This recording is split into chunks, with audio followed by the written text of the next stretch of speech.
definitely they want to hear from you guys maybe every month or something.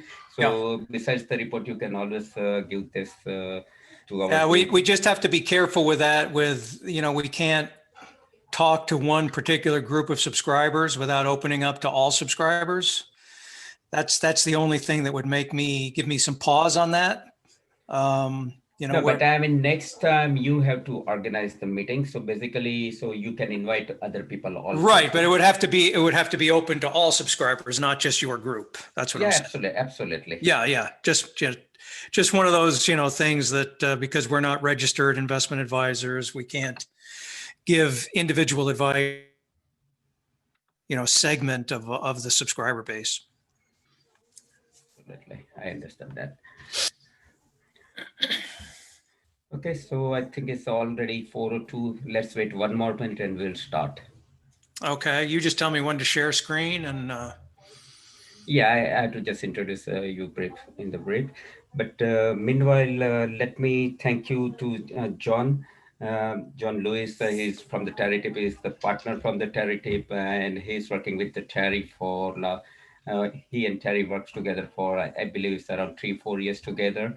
And last year, the most successful portfolio in the Terrytips, the Costco, as well as Microsoft, which was handled by, I believe, is by you, Jon, right? Am I right? Yeah, that's correct. Yep. And this year also he is going to handle the same portfolio, as well as he is going to do the QQQ. So hopefully we'll get the same best result as the last year. Definitely. So let's see. And let me also thank you for our webinar sponsor, that's Arun Misra, helping Desi, Think Heading, MyStart5000.com, and Venkat Rapala, and one more, Inderjit. So thank you very much for sponsoring this webinar. Okay. You can start sharing your screen. I can do share screen now? Yeah, just introduce yourself and then you can start. Okay, well, let me share and you tell me if you got the. Yes, we can see your screen. You can see that all right? Yep. Okay, are we good to go, or you want to give it a minute or two? I think we are good to go, and just so you can start introducing yourself, so people, at least whoever has to join, they will join. Okay, well, very good. My name's Jon Lewis. I've been with Terry's Tips for coming on a couple of years now. I've been around the business for quite a while. I'll actually talk a little bit more about myself and where I fit into this whole thing in a couple of slides here. But I did prepare this PowerPoint presentation for you to kind of organize my thoughts more than anything else, really, just to make sure that I stay on track and hopefully make this a fairly logical and self-explanatory session. It's a fairly complicated area that we deal with, and I don't want to blow people out of the water right off the bat. So I'm going to try to keep it as simple and as logical and as basic as I can. But I basically want to talk about Terry's Tips, what we do, the strategies that we have, the underlying success that we had in 2020, and also looking forward to what we plan in the new year 2021. So let me just start off by giving you a basic roadmap of where we're going to go during this webinar. It should take about, I'm guessing, 45 minutes, and then as many questions as you have, I'll be happy to stay as long as you like to answer those. Just a little bit about Terry's Tips, when it started, what it's all about. Talk about the basic option strategy that underlies the success that we've had, and then specifically go off of that and talk about what we call the 10K strategy and the tactics that are involved. Option strategies, there are only so many option strategies. Okay, people, you can sell covered calls, you can, credit spreads, debit spreads, iron condors, whatever it is. There are just so many strategies, but it's the tactics that surround those strategies that often dictate whether people have success or not. So I really think it's the tactics that we use that are very important here. I'm going to go into the results that we had last year. This is great timing because now we have all the results in the books, and we know how we did complete right up through trading on Thursday, the last trading day of the year. Then look ahead at 2021. We have a couple of changes in the portfolios for 2021 that we're looking forward to. Talk briefly how to trade the portfolios. I realize that all of you, I believe all of you are on Autotrade with TD. So some of this may be a little redundant, but just throwing in how you can trade the portfolios and then information on how to join Terry's Tips. My understanding is that most or a good portion of the people on the webinar are not yet members. So hopefully we can convince you to join. So with that, briefly about Terry's Tips, we've been around since the beginning of the 2000s, coming up on 20 years. And basically what we do is we have a number of portfolios that for the most part trade these option strategies just on one underlying. It's either a stock or an ETF. There are some portfolios, and we're going to have one next year that's going to trade multiple underlyings. But for the most part, we just stick with one individual stock. The interesting thing about doing this is the strategy, the underlying strategy really hasn't changed. Remember, I just said a minute ago that there aren't that many strategies out there. It's, nobody's inventing new strategies, but it's the tactics that surround those strategies that are the important things. And we do a lot of tweaking with the strategy to try to gain any advantage that we can, to put the probabilities more in our favor. As far as I'm concerned, like I said, I've been with Terry for about 2 years now. We met, and I'm not sure how Terry found me, but we ended up, we don't live too far apart from each other. And when we met, it was like two brothers lost, that met after many years, because we think so much alike about the market and about options trading. And it was fascinating for both of us to bounce ideas off each other and see how much we really agree about our underlying philosophy about trading options. I've been involved in the options market for over 20 years. I've worked with about half a dozen publishers. So I've bounced around, and I've been exposed to just about any kind of trading strategy there is out there, from buying premium to selling, covered calls, puts, naked puts, iron credit spreads, all these things that I've been exposed to in one form or another.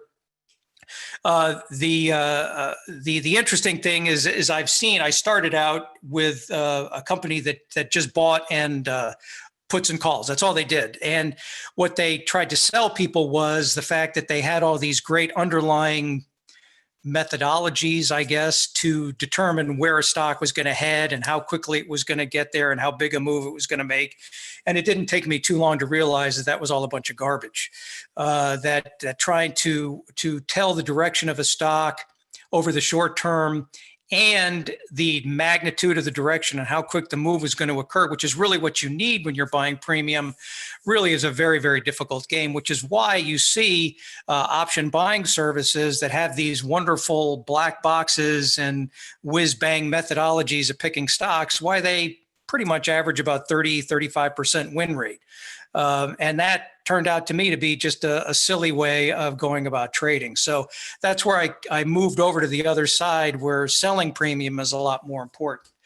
So that sort of leads into, how Terry and I really hit it off together, because he described what his basic option strategy was. And I said, holy cow, that's pretty much exactly how I've looked the market. And I've sort of changed over the years in going from the buy side to the sell side. So the first basic thing about us is we're not directional stock pickers. We pretty much admit to ourselves that we do not know which way a stock is going to go in the short term. Generally, yes, over the long term, the market goes up, and we know it averages 7-8% a year over a long stretch of time. But when you're looking at these short increments of a month or so or less, determining whether a stock is going to go up or down is really a tough ball game. And really, I've never seen anybody, and I've been exposed to a lot of people, but I've never really seen anybody that can do that on a consistent basis. Everybody's going to hit it every once in a while. I used to work for a guy, as a matter of fact, the first shop I worked for, a publisher, the main guy had just won the Wall Street Journal stock picking contest. And boy, we marketed the heck out of that thing. I mean, we just went on and on about what a great stock picker he was. And he won this contest. And that was the last time he won it. He never came close after that. So being able to do that consistently time over time in the short term, remember, we're short-term traders. We're not Warren Buffett's, we're short-term, really is not a successful game. And if you're trying to layer stock buying on top of that, with all the problems that stock buying entails, you have to fight time decay. You have to fight the fact that options have a limited life. So you need a stock to move quickly in the right direction. All those things that you're fighting, it just is a losing game over the long run. At least that's my experience, and that's what I've seen. And that's why Terry and I both agree that selling option premium is really the way to go. And there's two things about that options that really support that argument. First of all, the research has shown time and time again that options are overpriced. The price of an option is basically the option market's best guess or prediction of how far that stock is going to move over the option's lifetime. So that up through that option's expiration. And what we find, or what the research has found, and this is documented many times over, and what the research has found is that options typically overstate the underlying's actual move. So they'll look and say, okay, the option predicted a stock was going to move, say, 5%. And they go back and they say, well, how far did it really move? And well, maybe it only moved 4%. So more often than not, what happens is that options are overstating the actual movement of the underlying stock, which means that they are overpriced. So would you rather buy an overpriced product or sell an overpriced product? Well, I'd rather sell one. And the second thing is that options, as I'm sure most of you are aware, lose value every day. They all suffer what's called time decay, or theta. And because of that, there is this component of an options price or an options premium that is called time value. It's also extrinsic value. It's the amount an option is out of the money. And again, if I'm getting too involved here, forgive me, but I'm just trying to get the main point across that options lose value every day because of time decay. And I would rather sell something that loses time value, that loses that value every day, than buy something and have to fight that time value. So that's the two reasons why we like to sell options. Now, on top of that, we like to use spreads, and spreads is simply buying and selling options in the same transaction so that they offset each other a little bit, but at the same time, they also limit the maximum risk of that trade. Okay, we don't like unhedged or unlimited risk. So by using spreads, by buying and selling in the same transaction, we're able to limit that overall risk. And we usually don't have to put up any sort of margin for those types of trades. And we pretty much know what our maximum loss is going to be when we get into the trade. The types of spreads that we do, we have a debit, we incur a debit when we put those trades on, and that is actually the maximum loss of that particular trade. The other benefit of spreads is that you can use them in retirement accounts, okay? Whether it's IRAs, I don't know where that came from, little circle. I guess I did that, but I have no idea how. You can use these spreads in retirement accounts because they do have that hedge component to them. So that's another big benefit. I don't know how to get rid of that, but okay. Wow. Okay, so let's talk about the basic strategy underlying our portfolios and what do we do. It's called the calendar spread. And this is simply, again, buying and selling options in the same transaction. And what we do is we sell a nearer term option. So we sell a short term option and we buy a longer term option. Well, options, the longer they have until their expiration, the more they're going to cost. So because we are buying the more costly option, we're incurring a debit when we put these trades on. So it does cost us something, and that's also the maximum loss for that particular trade. There's no margin involved. So by selling the near term, buying the long term, usually at the same strike that's at or near the money, That's simply a calendar spread. And what calendar spread benefits from is the fact that the short-term option is going to have more rapid time decay than the long-term option. Okay, the shorter the time to expiration for an option, the more rapid its time decay. Remember, time decay works against us if we're buying an option. It works for us if we're selling an option. Well, we're selling the short-term option that has more time decay, and we're buying an option that has less time decay. So that difference in time decay represents the profit that we can get from that particular trade. So that's why we like to sell near-term, buy long-term, and take advantage of that difference in time decay, as the short-term option will decay at a faster rate than the long-term option. Now, these types of spreads are best in a low volatility environment. We don't like a lot of stock movement. Okay, when stocks tend to move a lot, or they're jumpy, or they whipsaw a lot, there's a lot of reversals, whether it's intraday or intraday. We'll find that the strategy does not work as well as when there is low volatility. If a stock moves up in a fairly steady, at a steady pace, and that we can keep up with, that we can adjust to, we'll do quite well. As long as there's not a lot of volatility, a lot of jumping up, jumping down, a lot of back and forth, this strategy does quite well. And again, we are profiting from the greater time decay of that shorter option versus the longer option. The other thing is, if volatility happens to decline rapidly, that's going to hurt our long position, and will hurt the long position more than it will benefit the short position. So when there's a sharp decline in volatility, this is not a great, volatility, it's not a great thing for the strategy. The strategy usually doesn't do that well. Actually, if volatility increases, at least the implied volatility, which determines the option prices, if that increases, that actually can be a benefit to us. So we keep a pretty close eye on overall volatility for our underlyings, and that usually has a big impact on which underlying we choose for this particular strategy. So a few more things about calendar spreads. You can skew calendar spreads. They can be neutral, they can be bullish, they can be bearish. It doesn't matter if you use calls or puts. It simply matters where the strike price is. If the strike price is above the current stock price, it's going to be a bullish strategy. It's going to benefit from the underlying stock or ETF moving higher.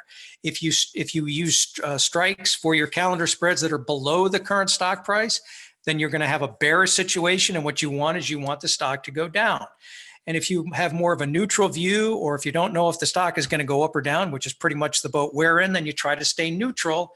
And so you have strikes that are at or near the current stock price. Now, what we'll often do is we'll usually play puts at strikes below the stock price and calls that are above the strike price. So they're both out of the money, but they sort of offset each other because we have strikes that are above, strikes and below. So when you combine them, we have a overall neutral outlook on the underlying stock.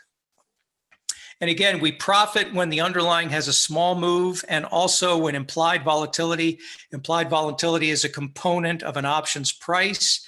And it basically is that's the component of an options price that is predicting how much volatility there is going to be in the underlying stock. So when implied volatility goes up, the value of our long positions is going to increase, and that's good. Now, the value of our short positions is going to go up as well, but it's not going to go up to the same degree. Plus, what's going to go up is the time value in those options, and that's eventually going to dissipate by expiration. So the overall effect of an increase in implied volatility is to benefit our position, just like an overall decline in implied volatility, as I said earlier, will hurt our position. So we like situations where either there's a small move in the underlying stock or ETF, or when implied volatility expands. And the big losses occur when there are these big sudden moves that we can't adjust for, and or when there is declining implied volatility, which really hurts our long positions. So, just be aware that there are pluses and minuses to this. And what we're doing is this is a probability game where we understand that there's going to be times when we're going to get hurt. But for the most part, most of the time, the market cooperates. And if you can get enough of those times and bank your profits during those periods, you'll be able to weather those periods when there's big declines. For instance, the big decline that we had last March and February, when the market dropped, whatever it was, 20, 30%, and then it rebounded and came back, we were able to weather that period, even though, in the middle of that, it was a rough time. But look, that's just part of trading. You understand that there are going to be these times when the market isn't going to cooperate. But for the most part, we found that with this strategy, it's very amenable and very forgiving to most market conditions. Whoop. Okay, so let's move from the strategy more into the tactics around the strategy. And this is something that Terry dubbed the 10K strategy.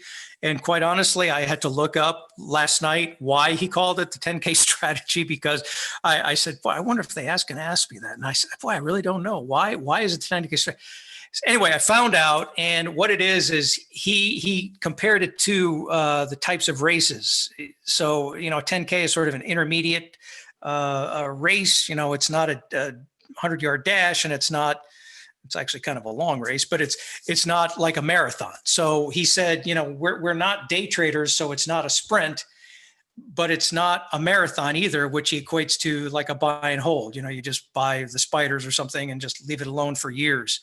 So you have those two extremes, and we're sort of in the middle. So that's why he calls it 10K. Whether that makes any sense or not, I don't know, but it is what it is. So how do we use our calendar spreads within this 10K strategy?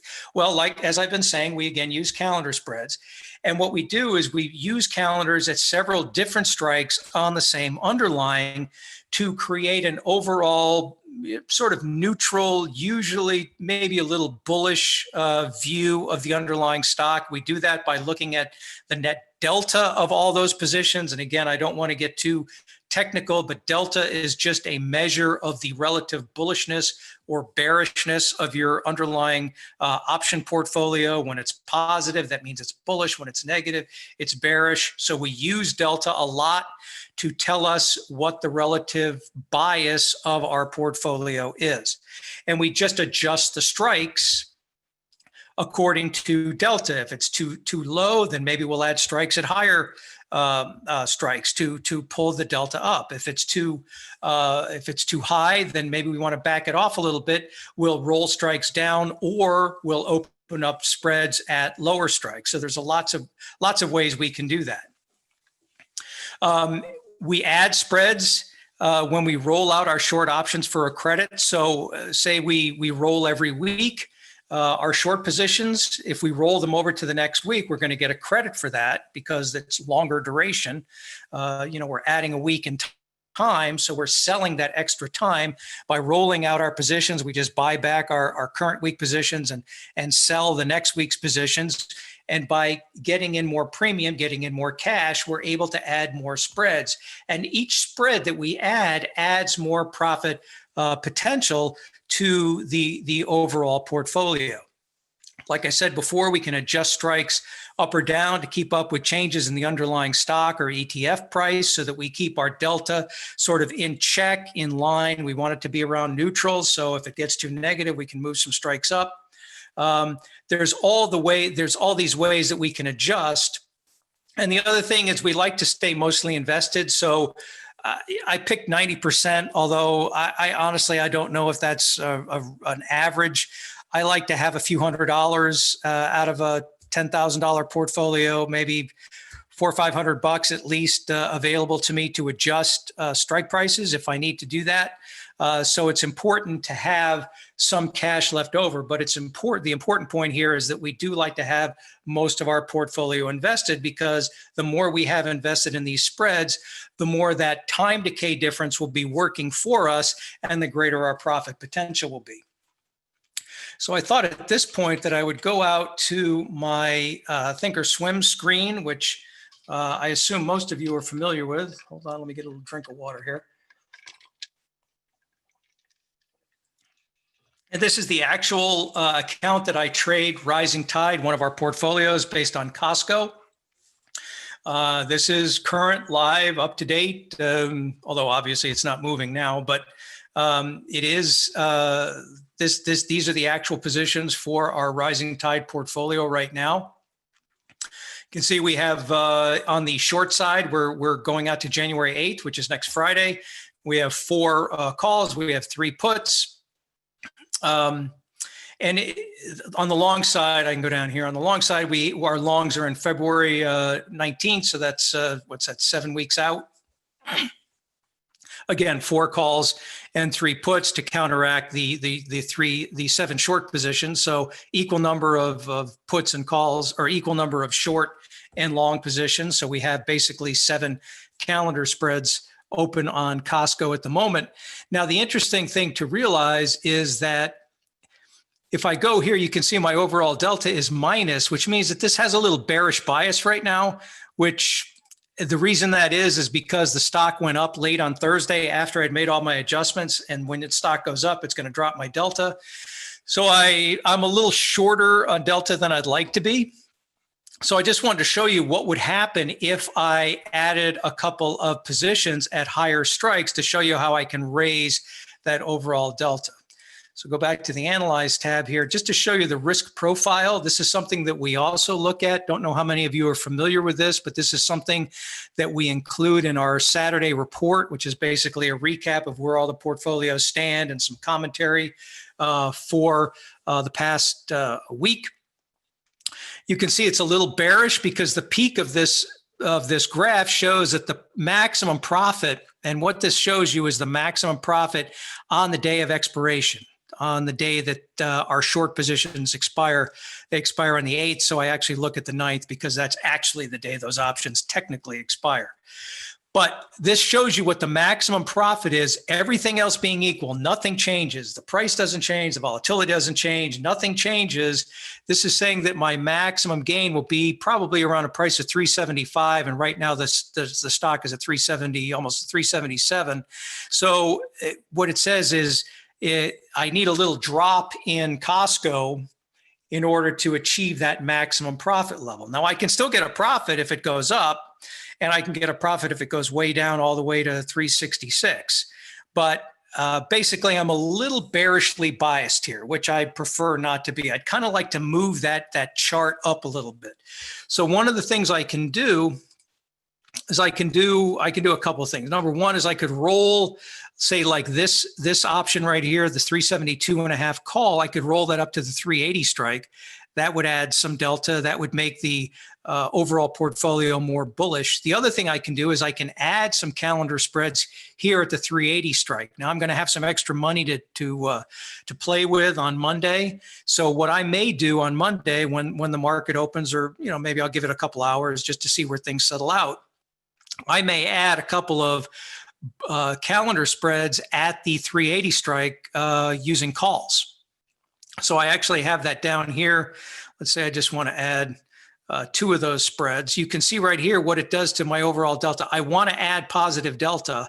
So by adding these strikes that are above the stock price, doesn't matter if they're calls or puts. See, if I even did a put, the delta is the same. Doesn't matter, calls or puts. But let's just say calls, and the price should be about the same too. Well, the puts are a little more expensive right now. So the calls are actually better. I'm getting a better bang for my buck if I want to add delta by adding calls rather than puts. So if I wanted to add 2 of these 380 calls, let's go over to here to the risk profile. Here it is without the addition. If I add these, you can see that it actually bulks up the bullish side. It makes the curve a little more bullish looking because I added about 18 points. And if I add 3 spreads, if I add 4 spreads, you can see that there's more room under the curve as above the stock price as compared to when I don't add anything. So this is just a way to show you the kind of adjustments that we make to these portfolios based on where the stock price moves so that we can kind of keep up with those changes. Now, if there's a drastic change in Costco, say it goes up to 390, obviously I'm going to be in some trouble there, right? But the likelihood of that happening is very remote. Will it happen over the course of a year? It probably will. Maybe it happens around earnings time. So I understand that those times are going to happen, but for the most part, the changes are going to be small. They're going to be within the positive side of this curve, and I'll be able to change my strikes quickly enough so that I can move with the move in the underlying stock to keep my delta pretty much in line where I want it to be. So just wanted to show you that with an actual portfolio using real numbers just on how we adjust our trades and how we keep that delta in line by using strikes. So that's basically the 10K strategy. Those are the tactics that we use that surround the basic strategy of a calendar spread. Now, the other things that are important, that's part of the game, but there are a lot of other things that are involved in the 10K strategy. So one question you may say, well, what are the best underlyings? How do you pick your underlying stock or ETF? Well, it's very important. The liquidity is there. So we want tight bid-ask spreads. Traditionally, we're looking for stocks that are priced triple digits. We like stocks that are above $100 because it gives us a wider array of strike prices to look at.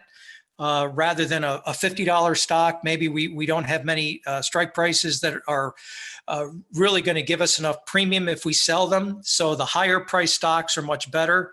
We're looking at the volatility of the stock. Is this a stock that jumps around a lot, or does it have much smoother price action? We also like to look at the long-term versus the short-term implied volatility. So what is the options market pricing into the short-term options compared to the long-term options?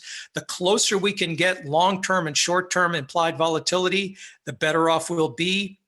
The normal situation is for longer-term implied volatility to be higher. Okay, but there are some times when stocks have long and short-term volatilities that are closer together.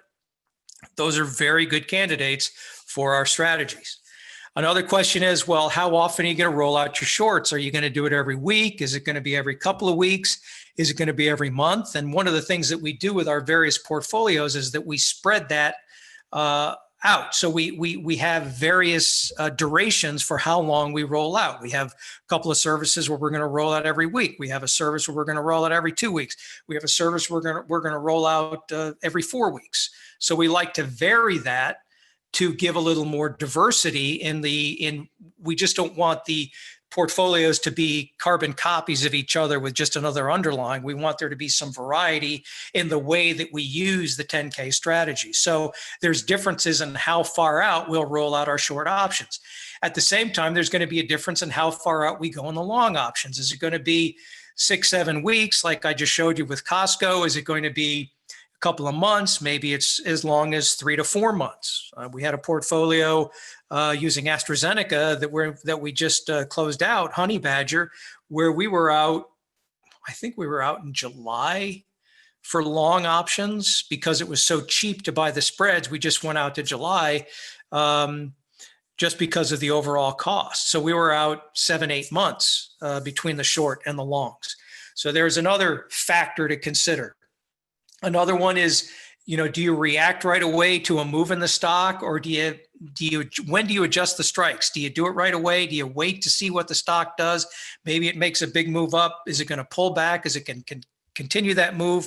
One of the advantages of just using one underlying for each portfolio in most cases, one advantage of that is that you get a feel for the underlying stock and how it works and how it reacts. And does it tend to go up in the morning and then maybe drop back at noontime? Do you want to react to it right away? Do you want to hold back and see if the move is going to have follow through, up or down? Doesn't matter.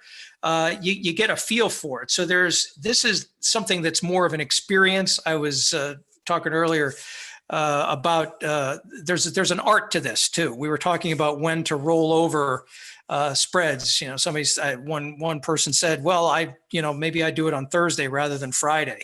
Well, sometimes that's for some stocks, that's the way to do it. So it's just it's sort of an experience thing that when you're focusing just on one stock, you get a much better sense of when you want to adjust, whether it's adjusting strikes in the middle of a week because of you want to be closer to neutral, you want to adjust your delta, or is it because you're rolling out, what's the best time to roll out from 1 week to the next? Okay, so that's something that comes with experience. And the other thing is we are very flexible. We are not locked in to any particular underlying. Right now, we've had great success with Microsoft. We've had excellent success with Costco, but we're not married to those two underlyings. If the stocks start getting really volatile and we get hurt with that, we'll look to change. So we're not locked into a stock. We're very flexible. We're always looking for new underlyings, and we're always looking for new ways to tweak the strategy. And one of the things that we've done and we're going to introduce in 2021 is an earnings play. We tried it.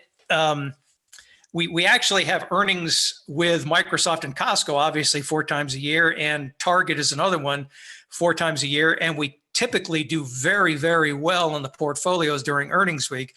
So what we want to do is try to just focus on stocks that have upcoming earnings and see how we can do just focusing on those earnings week rather than holding the stock over the course of a year. So we are very flexible in the way we use the strategy, and we're always looking for ways to tweak it to improve our overall profit potential.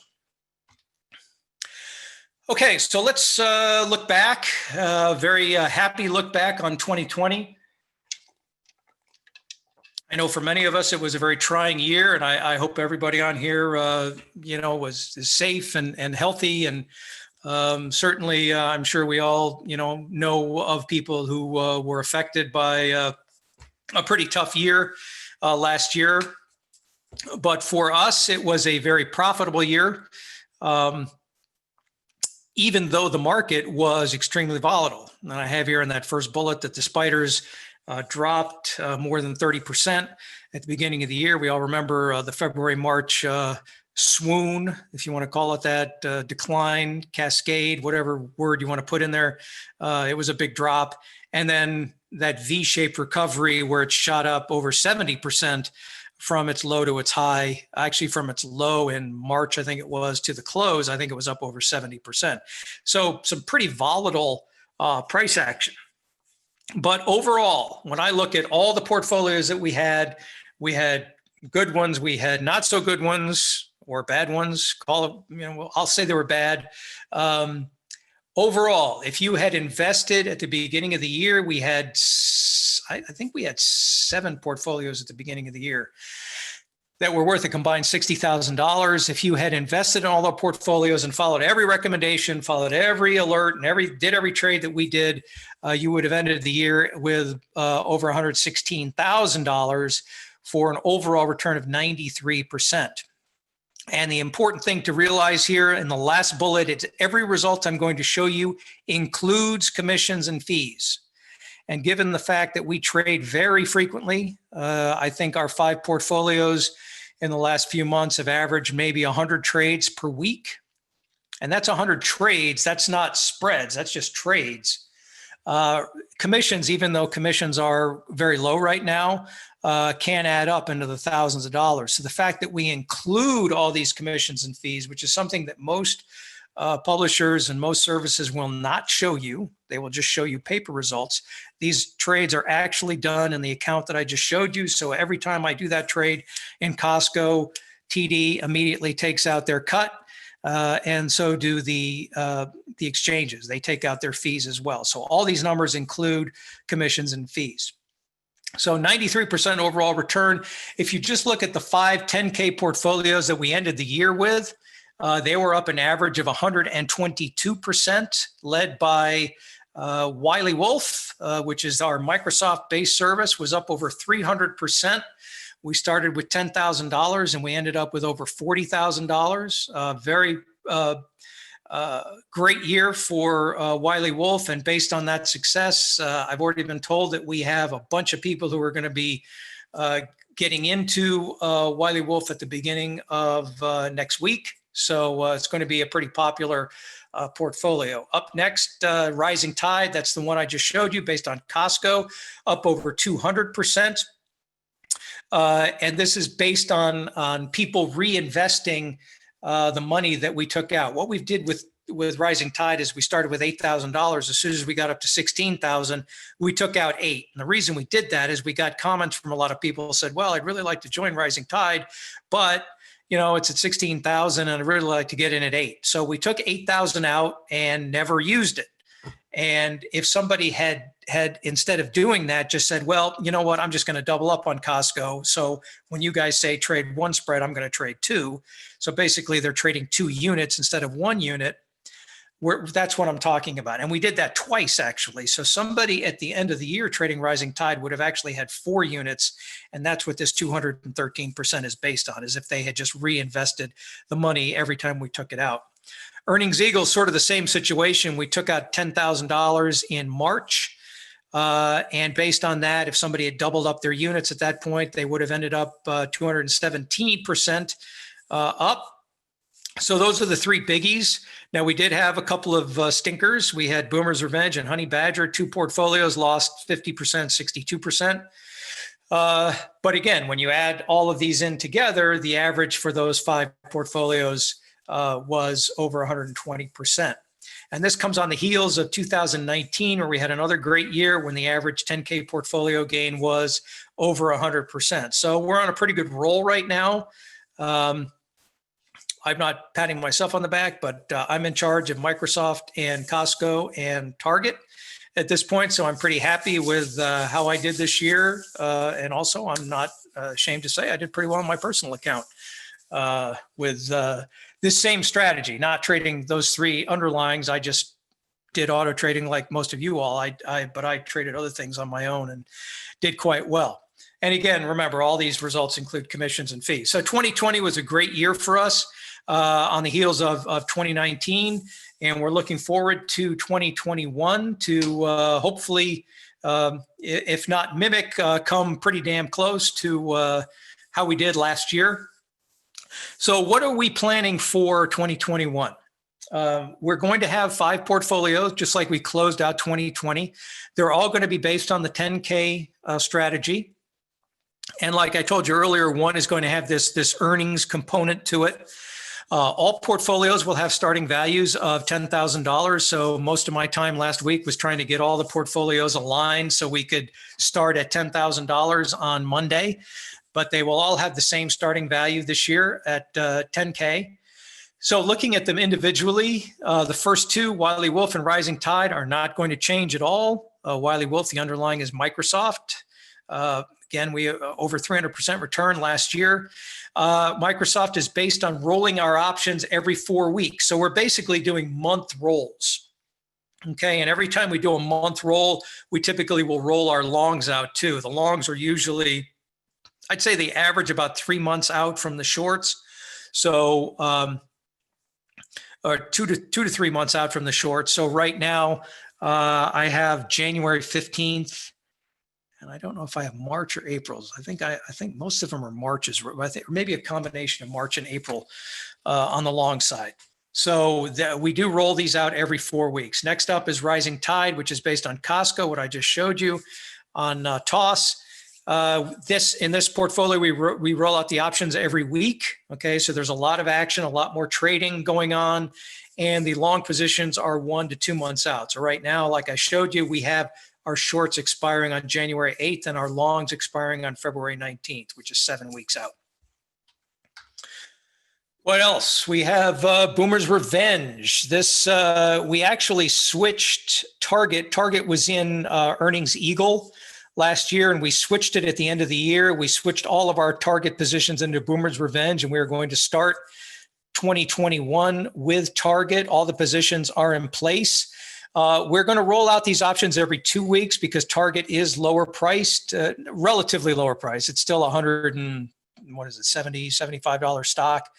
But we find that the bang for the buck that we get on the premium rolling every 2 weeks seems to be better and preferable to rolling out 1 week. So I'm going to try 2 weeks with Target, and the longs will be closer to 2 to 3 months out rather than 1 to 3. So we'll be out in March. Right now, I think all the longs are in March, and I think our shorts expire next week. So come up on Thursday, Friday, I'll be rolling those out 2 weeks to whatever that is, 22nd, I guess it is, January 22nd. So that's a 2-week roll. Next up is Honey Badger. This is a completely new underlying, at least for me. I'll be doing all 4 of these so far that I've mentioned, Wolf, Tide, Boomers, and Honey Badger. Honey Badger will be based on the cubes, QQQ. We're going to be rolling out options every week, and our long positions will be 1 to 3 months out. I've had great success in my own personal account trading the cubes over the past year. And based on that success and based on the experience that I've had doing it, I want to introduce it now with Terry's tips so that we can hopefully get near the same level of success that I've had over the past year. The thing I like about the cubes is single strikes, extremely liquid, volatility doesn't mess around too much. Volatility is true. It goes up as you get longer in duration, as it should, but it doesn't do it by a crazy amount. Volatility doesn't tend to be out of whack like it can be with individual stocks. So I like the fact that it's a very true index, and it really lets the 10K strategy work itself without any sort of extraneous stuff that might go on with individual stocks. So I'm looking forward to doing Honey Badger with the cubes. And then finally, this is the earnings service. We originally designed this to be an earnings service last year, and then sort of got away from that. Although we had great success with Target with it, we sort of stuck with Target. We said, well, we're doing well with Target. Why change? Let's just stick with it. And that turned out to be a good move, but we still want to get back to earnings. And this is going to have various underlyings throughout the year. Whether those underlyings repeat every earnings season will depend a lot on what the option market is telling us. And what we're doing is we're looking for stocks that have short option prices. And what happens with option prices is they will run up. They tend to run up into earnings. Implied volatilities, which is the major component of an options price, tends to increase going into earnings because the uncertainty associated with earnings, whether it's the earnings report or the reaction to that report, that uncertainty level is high. When the uncertainty level is high, implied volatility is high. When implied volatility is high, option prices are high.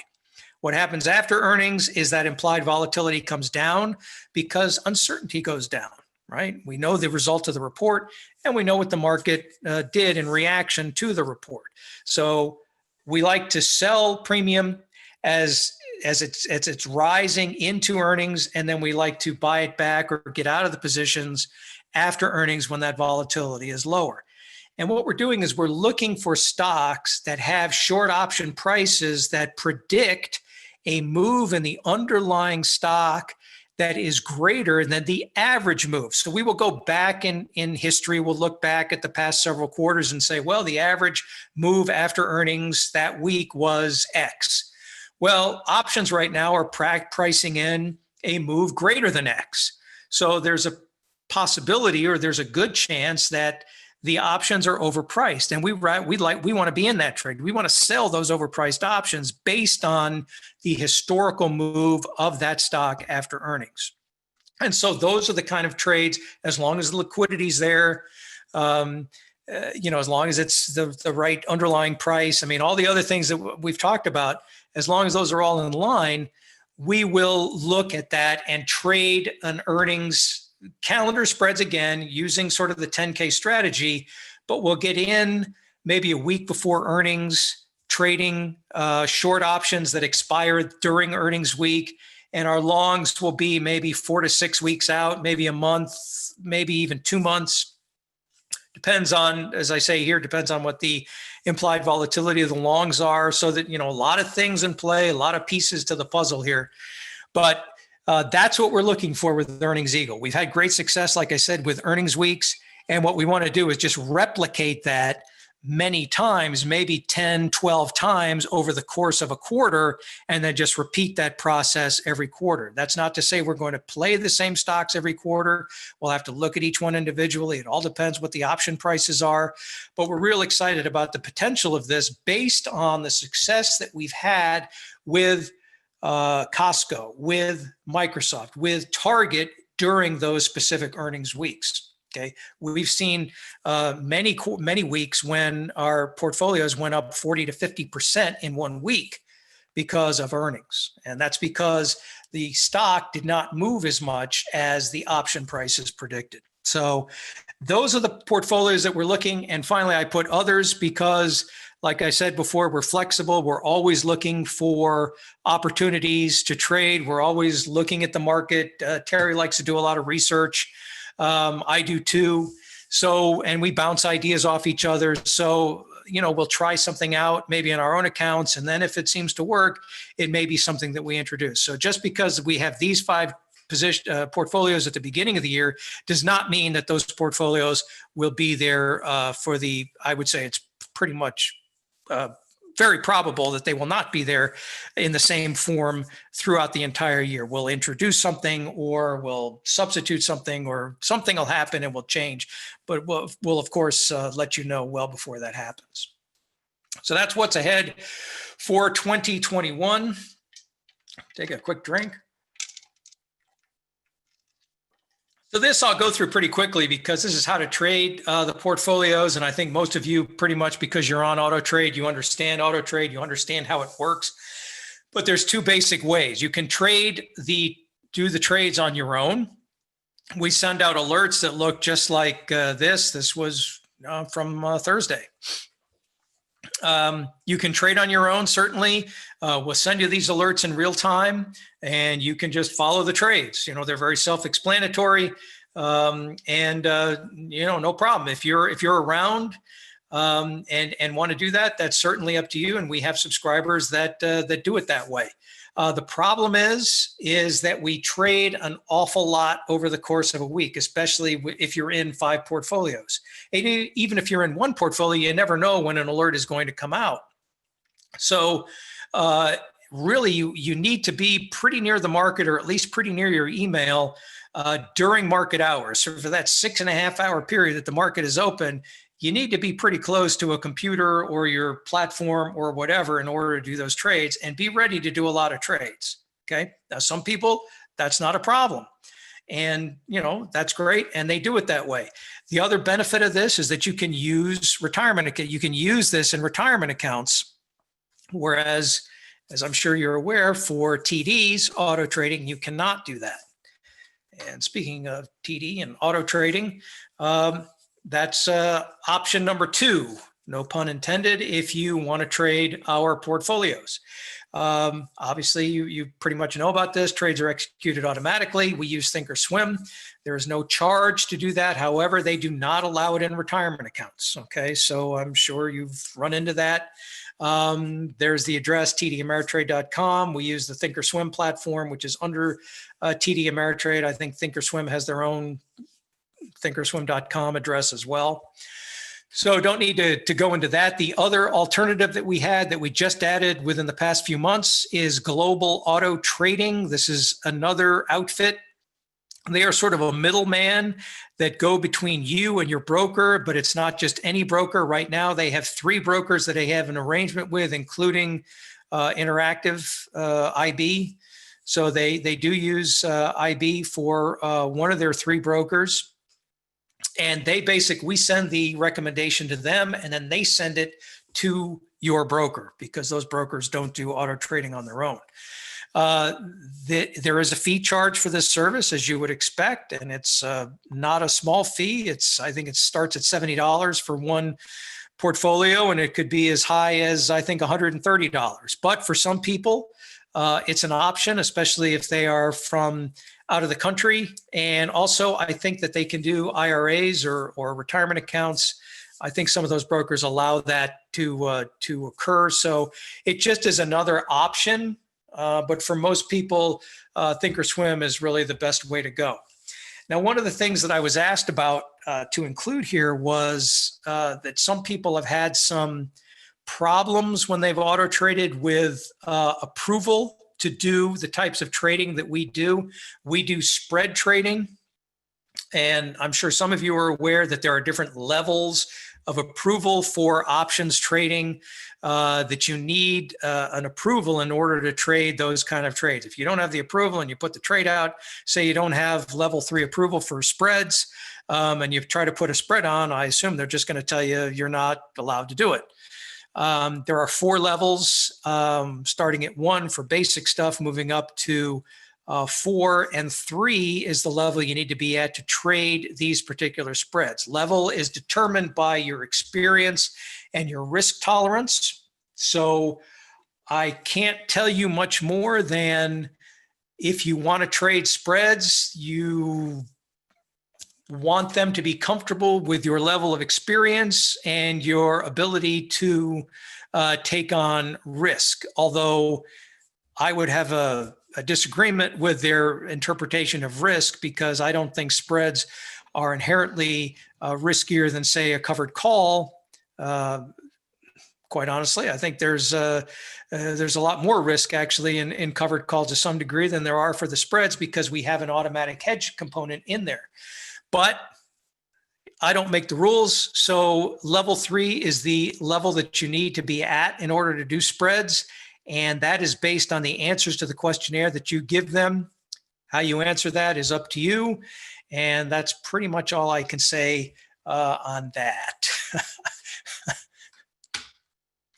Okay, let's wrap up with how to join Terry's Tips. If you're interested, if hopefully I've piqued your interest a little bit here. We try to keep things real simple. I don't, when I came on board, Terry had a couple of things going on. He had different levels of service. He had Premier and something else. And I said, can't we just keep it real simple?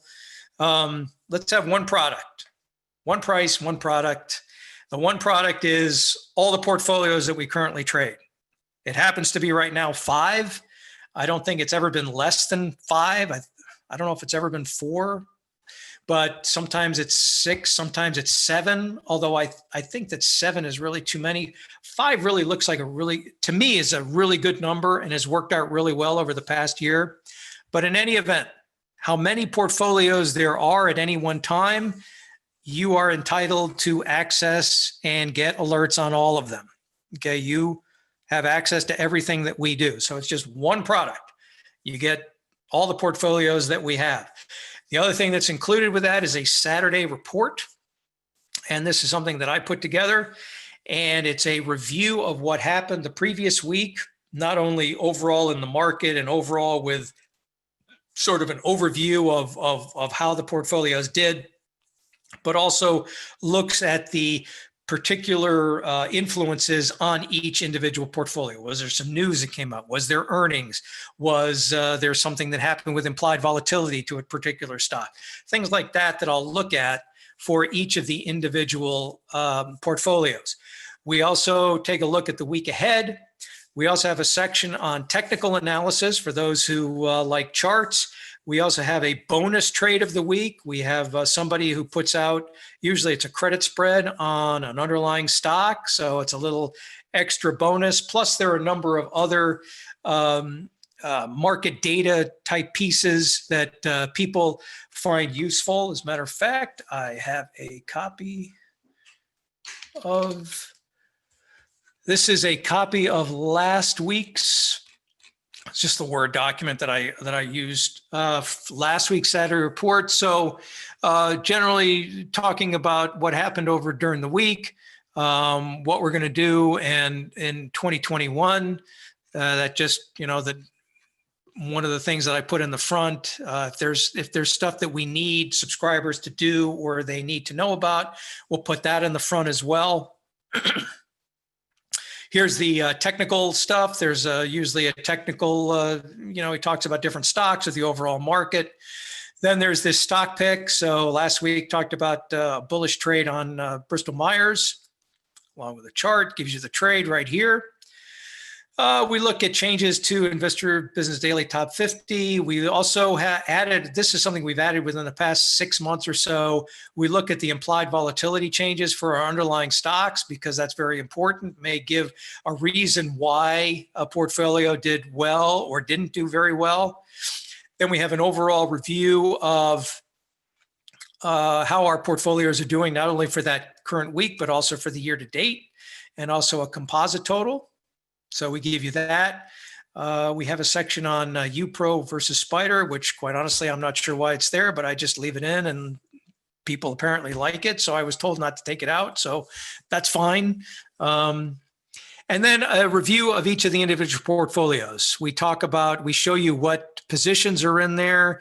We talk about what happened over the week, why things happened, and we give you a snapshot of that profit and loss diagram that I showed you earlier for Costco. And we do that for the 5 portfolios. So it's a rather long report. It takes me probably 5 hours to put together every Saturday morning. So that's what I'm doing on Saturdays. But just give you an idea of something else that you get along with the subscription.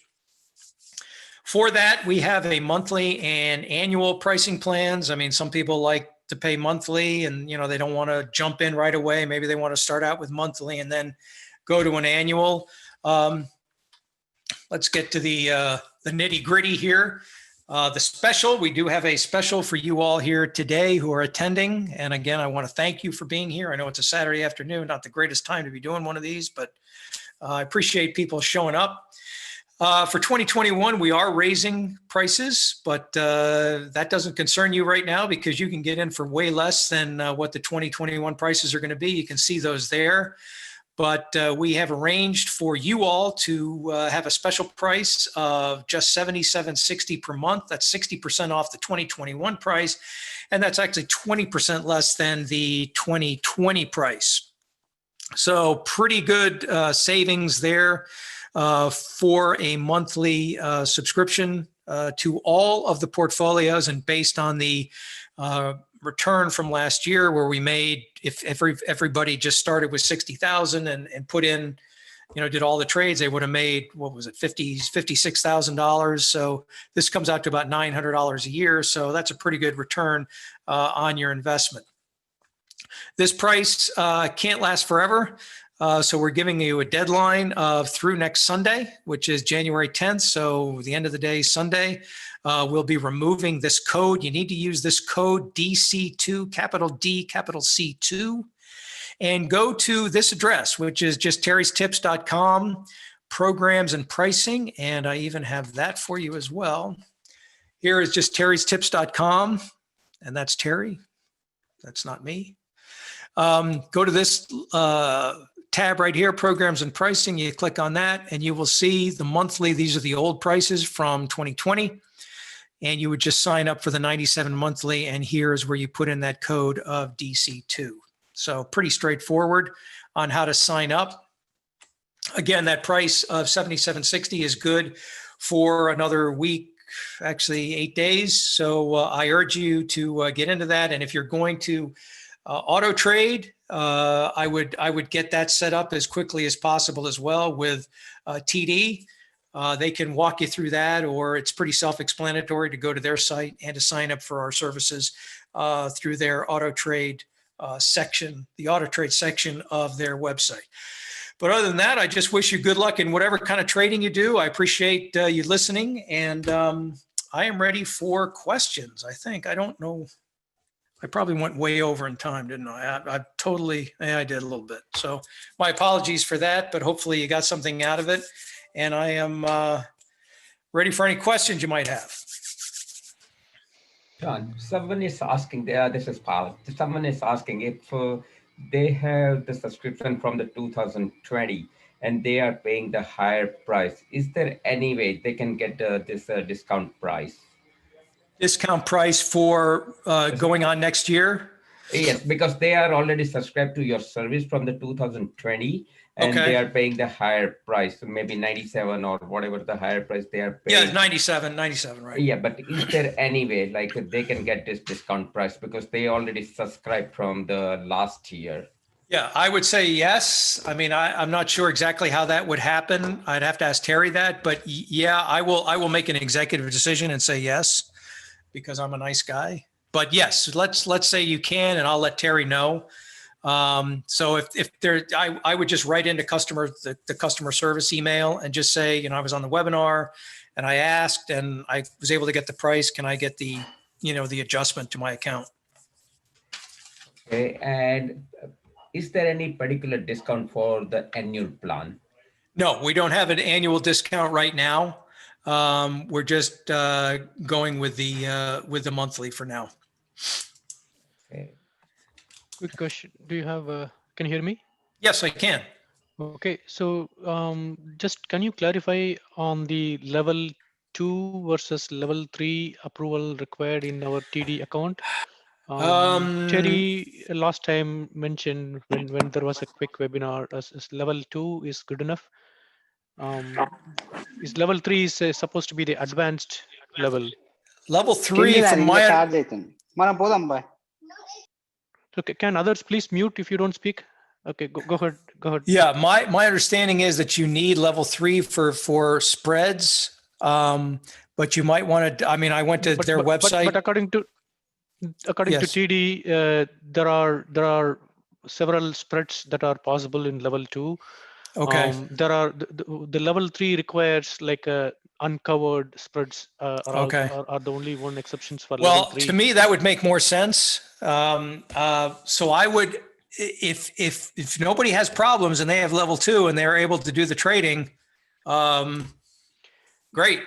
No, But- there are limitations with level 2, but still the spreads are possible in level 2. Okay. We just wanted to be very clear because we can, when some of us reached out to TD, you know, they were not really willing to bump up to that level 3. So but level 2 was reasonably possible. So unless we have I mean, if Well, we don't vary the type of trading. I mean, we don't do any of the, the uncovered stuff. So it should be allowable. It's fair. Everything is hedged. Everything is covered. So we don't incur any margin expenses when we do these things. So it should be allowable. Okay, thanks. If it's level 2, I am not. I'll be honest. I'm not an expert on level 2 versus level 3. I don't know what the particular rules are. It was brought up to me as an issue where people said they had trouble being able to trade our spreads because they couldn't get the right approval rating. So I did do some quick research on it, but honestly, it's not my. I'm no expert on it. This is something really that probably more to ask TD or whoever you trade through. If you do it on your own, I would ask them directly. No, not okay. So on our own, but how about when we activate for auto trade? Well, I don't think people have. I have not heard of people having problems, but apparently, if there's somebody on here that has an answer to that has had problems with it, I have not seen. For my part, since I've been here, I have not seen any issue of that coming up where people have been unable to make those trades. So I am not privy to what level approval people have individually. I happen to have 3 and I've never had a problem, but I guess 3 is, good to cover pretty much anything. So I hate to kind of punt on the question and say I'm not really sure, but I'm being perfectly honest.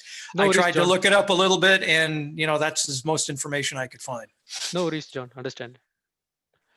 John, there is a question. You mentioned this is the QQQ is the new portfolio for this year, but Yes. you mentioned that you already traded in 2019 and 20. So what was your personal growth in that particular portfolio? Okay, I'm going to be very honest with you because I don't want to lie. I am not going to tell you how much I made because I do not want to create expectations that are outrageous, but I more than tripled my account. I'll go as far as that. I won't give you the exact thing, but I did very well, and that's pretty much where I'm going to stick all my money or most of my money for next year. So John, on the same on QQQ, and earlier you were talking about the volatility. Now in 2020 we saw a lot of volatility with all these ETFs. Yeah. But then with QQQ, SPY, etc., there was a lot of volatility, right? Well, there was, but volatility is generally, I'm talking in general terms. Volatility is going to hurt you if it decreases after you get into the trade. But the other thing is, keep in mind that if volatility is high, you're going to get paid for it. It's a two-way street because you're buying and selling options.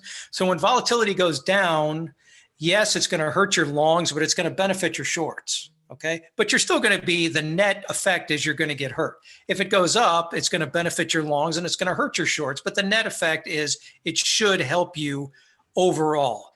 I don't want to overstate the influence of implied volatility to the point where we say, well, I'm just not going to trade. Okay, I'm not going to trade volatility. I'm not going to trade this underlying because of volatility. You know, we're going to keep going regardless. And because I had the success that I did last year, I don't see any reason why I shouldn't continue that this year, not only in my own account, but also for one of the portfolios. And, you know, if you can keep up with it, I think that's another thing. I know Terry said that he's had problems with the cubes in the past, and he was actually rather surprised at the success I had. But I don't know. I just did a lot of adjusting and kept up with the changes if they happened, and ended up doing quite well, despite all the volatility. You know, there certainly was volatility last year. I mean, especially in March and February, March, April, that time period. But, you know, if you can adjust and stay ahead of some of the changes, or at least keep up with them, you should be all right. And really, I can't understate the value of having great liquidity, which the cubes obviously do. And also with those single strike levels, not only single strikes in the short options, but also if you go out 3 months for your longs, those are single strikes too. And that allows you to really fine tune your portfolio quite well, so that when you move a strike, a short strike, you can move the long strike at the same time. Sometimes you can't do that because the long strike isn't available. So that's another advantage that I really enjoy for the cubes. John, one question from particular one person. The place I work has a 5-day rule where I can't sell option stock for 5 days. After I buy it, is this a 5-day rule about the participated in Autotrade? Okay, I'm sorry. You can't do what? You can't trade where you work. You're not allowed to. It says the place I work has a 5-day rule where I can't sell option stock for 5 days after I buy it.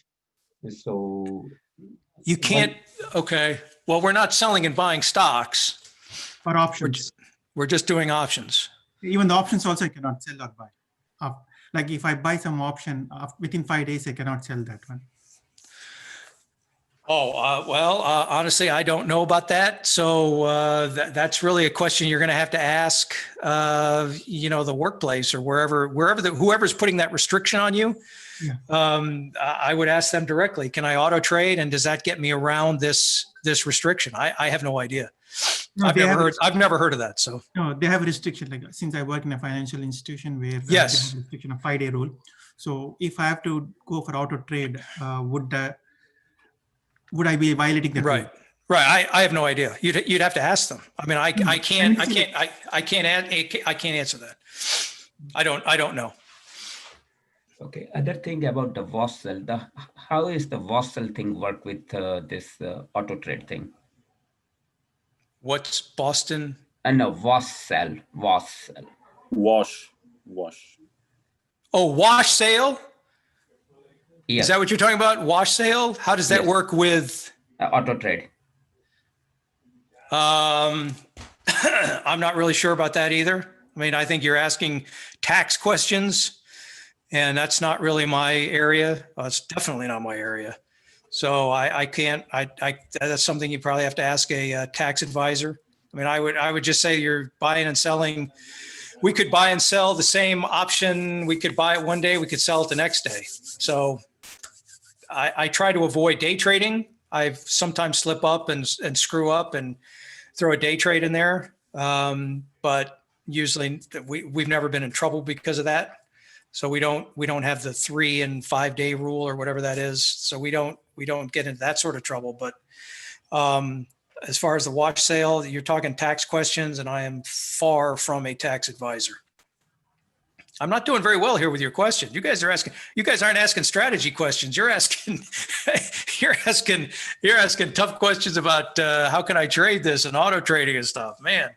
Hey, John, this is... That's okay. I'll try. Hi, John, this is Vishy here. I have a question for you. Sure. So when you select the short strike, Yeah. it looks like you look for at the money call or put, but do you consider any of the criteria like the time decay with the long call options or the put options, so that in a way that you offset the short strike price decay?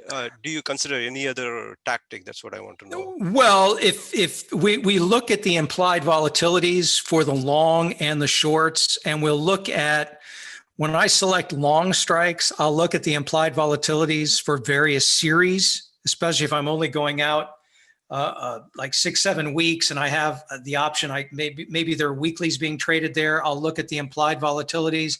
This is especially crucial around earnings time. So if you have a long strike or long series that's right around earnings, the implied volatility may be jacked up a little bit, because that's usually what happens to options around earnings time.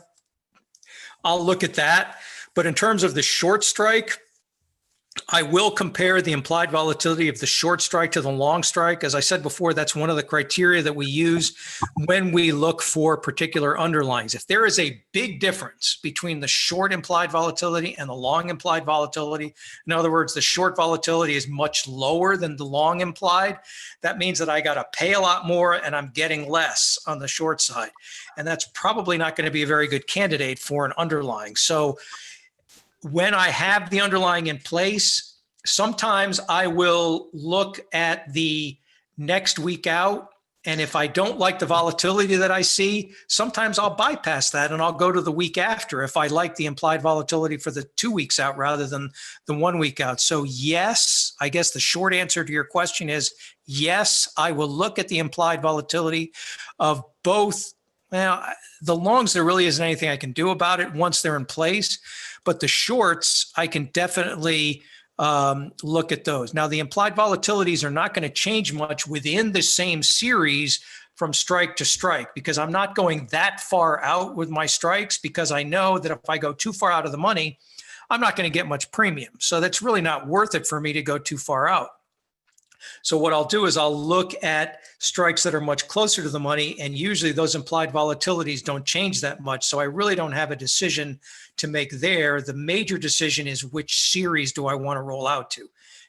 Do I want to skip a week because it wasn't that good? A real good example of that actually was the past couple of weeks. The last 2 weeks of December, the implied volatilities were quite low compared to the first week of January. So the December 31st, December 24th series had implies that were much lower. So you weren't getting as much credit. If you went out to January 8th, you were getting a lot better credit. So I actually went out to January 8th quicker than I would have normally because of that difference in implied volatility. So there's an example of a way that I did look at the implieds. Thanks, John. Just as Sure. a follow-up, what is the difference that you are looking between short and long in terms of implied volatility? There's no number difference per se. The closer they are, the better. But if I see, it all depends what the base is. If you're talking about, say like a 50% on the short and a 60% on the long, that's a 10-point difference. That's not a big deal.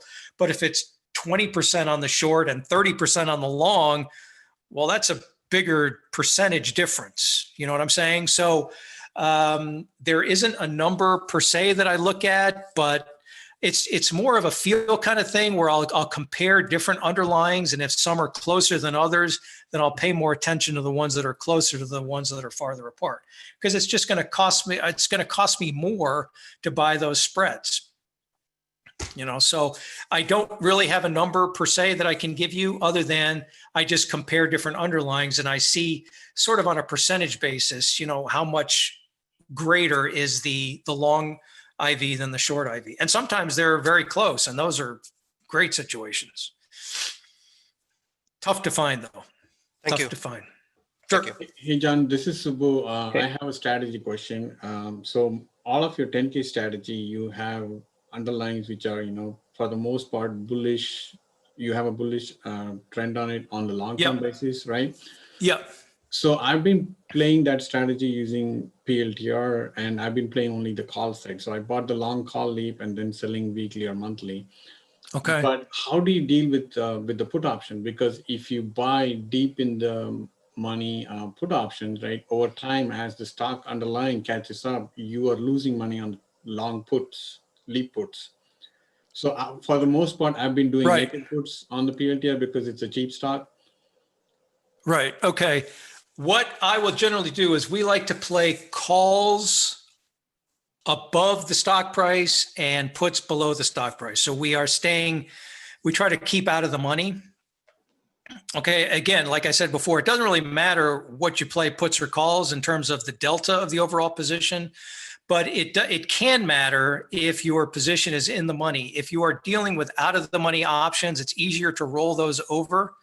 And you also, and one thing I didn't mention, another factor that you have to consider all this is dividends. And when a company declares a dividend or it goes ex-dividend, if you are short a call and it's in the money, you have a problem with potential assignment, especially if and again, I'm getting a little technical, but if the extrinsic value of the option is less than the dividend, chances are you're going to be assigned, and that's something we want to avoid. There are situations where we have been assigned.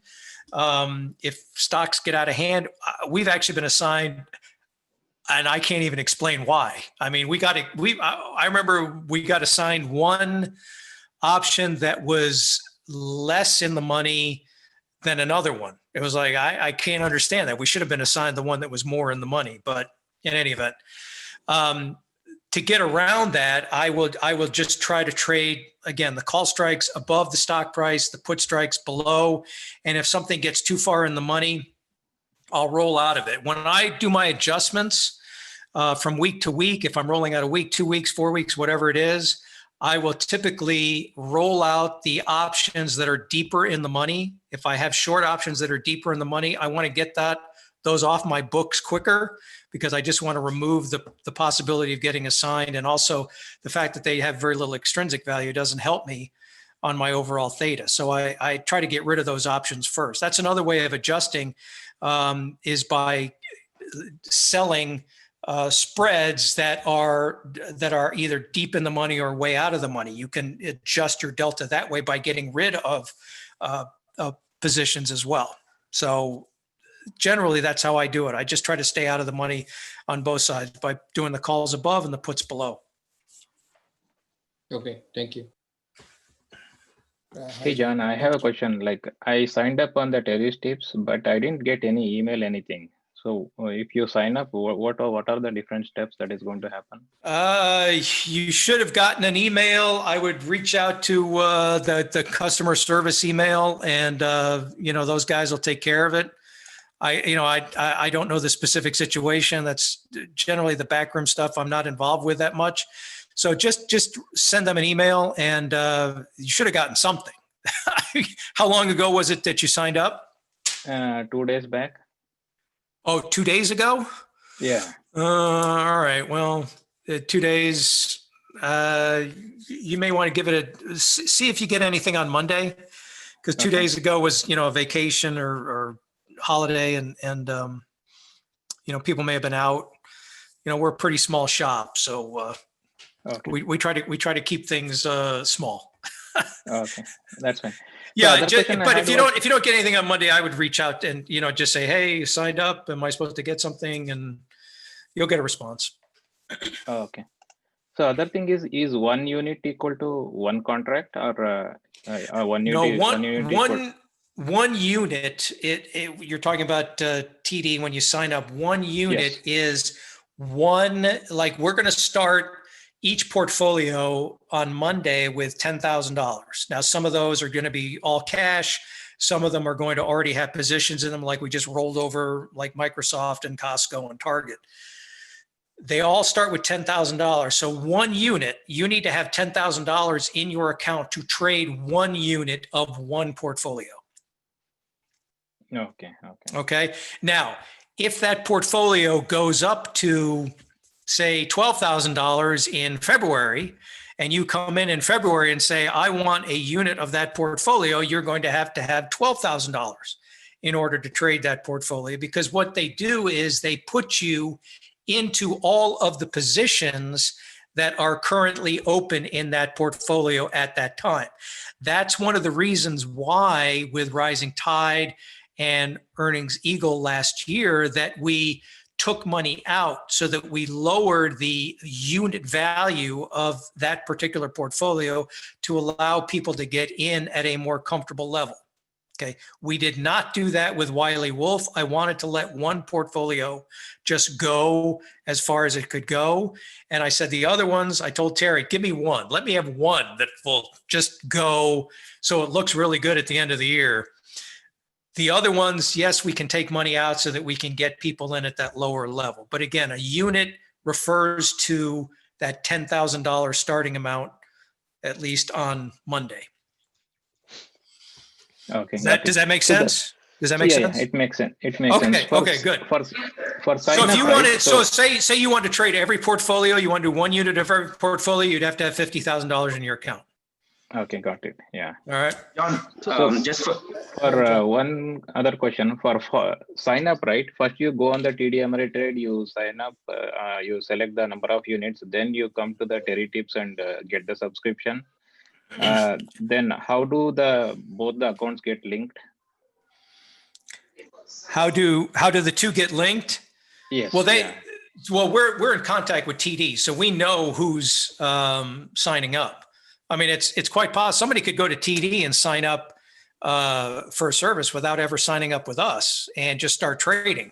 So we're in contact with TD, so we know who people are, and TD knows how many trades to trade. Now we send the trades to TD, and they execute them according to how many ever units you have for that particular portfolio. But how do I verify is the account linked or not? How do you verify? Yeah, if the TD account and the Terrytips both are functioning or not. Do I need to? Well, you can see in all you have to do is go to your personal account. And if you sign up for a unit and you see that suddenly these trades or these positions appeared in your account, you know you're in. I mean, they've already signed you up. They've already got, if you're in the position, if you see activity going on in your account that the Autotrade has done for you, then you know that you've done that because you are our Terrytips subscriber.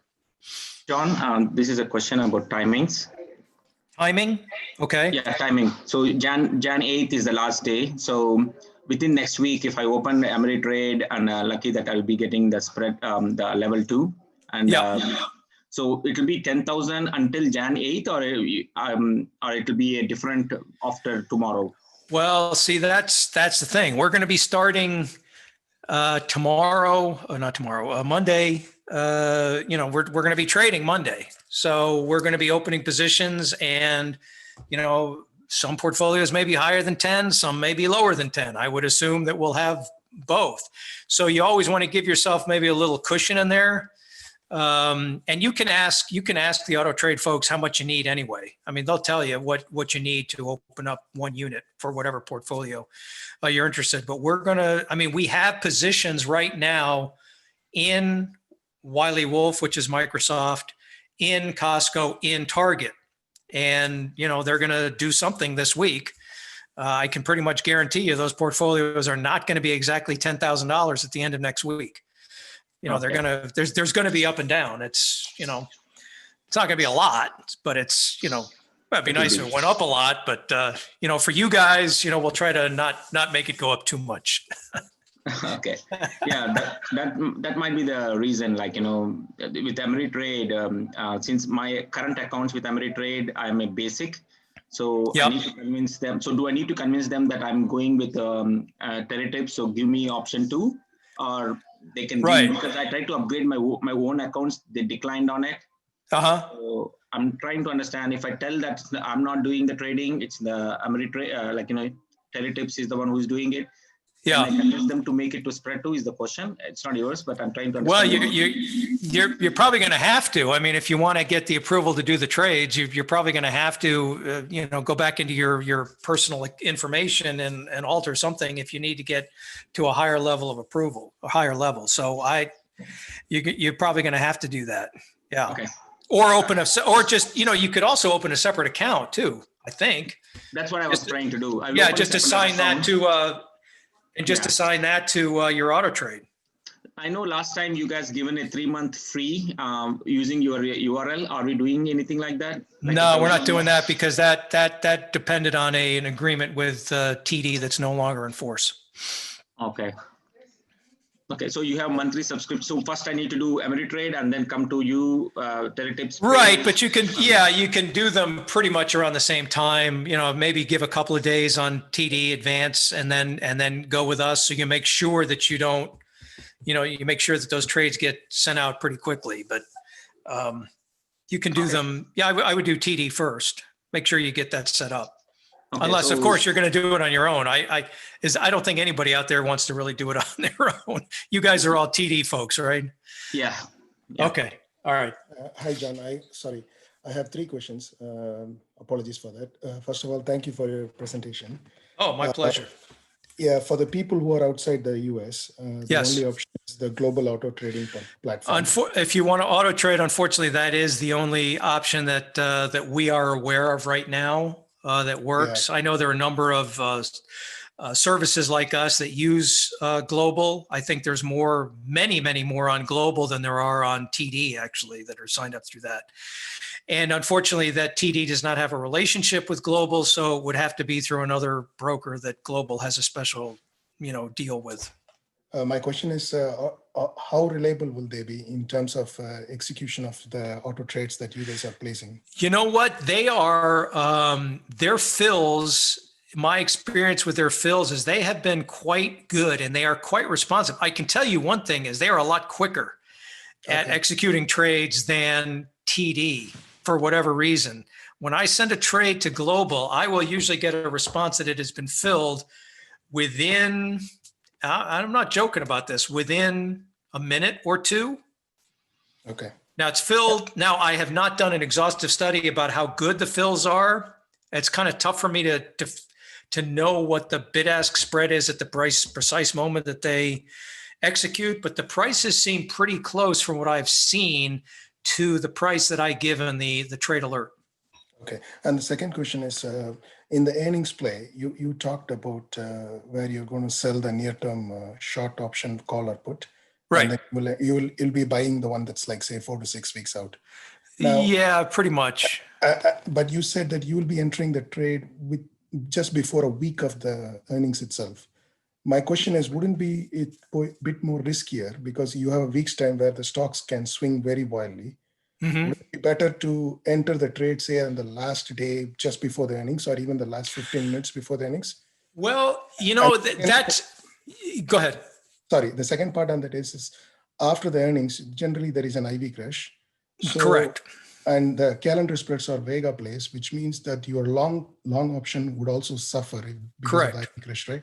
Correct. So how do you overcome all these things?